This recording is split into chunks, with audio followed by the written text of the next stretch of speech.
அகமதாபாத்தில் விழுந்து நொறுங்கிய ஏர் இண்டியா விமானத்தில் இருந்த 241 பேர் உயிரிழந்தனர். விமானம் விழுந்த மருத்துவக் கல்லூரி விடுதி கட்டடத்தில் இருந்தவர்களில் சிலர் பலியாகினர். உயிரிழந்தவர்களின் உடல்கள் அகமதாபாத்தில் உள்ள அரசு ஹாஸ்பிட்டலில் வைக்கப்பட்டுள்ளது. பிரேத பரிசோதனை, DNA சோதனைக்கு பிறகு உடல்கள் அவரவர் உறவினர்களிடம் ஒப்படைக்கப்பட உள்ளன.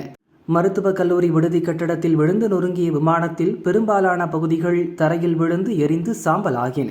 தீ கட்டுக்குள் கொண்டுவரப்பட்ட பிறகு விமானத்தின் எஞ்சிய பாகங்கள் உடனுக்குடன் அகற்றப்பட்டன. விமானத்தின் வால் பகுதி கட்டடத்தின் கூரையில் சுருக்கியபடி இருந்தது. அதன் சில பாகங்கள் மொட்டை மாடியில் சிதறி கிடந்தன. அவற்றை பத்திரமாக அகற்றும் பணியில் தீயணைப்பு வீரர்கள் ஈடுபட்டனர்.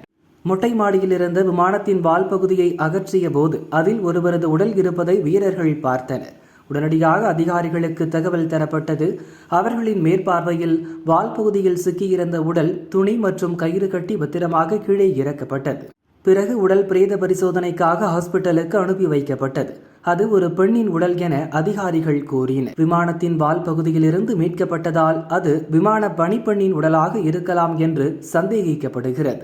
பிரேத பரிசோதனை, DNA சோதனைக்கு பிறகே அது யாருடைய உடல் என்பது தெரியவரும் என அதிகாரிகள் கூறினர். விமானத்தில் இறந்தவர்கள், மருத்துவக் கல்லூரியில் இறந்தவர்கள் என இதுவரை 270 உடல்கள் ஹாஸ்பிட்டலுக்கு வந்துள்ளதாக டாக்டர்கள் கூறினர்.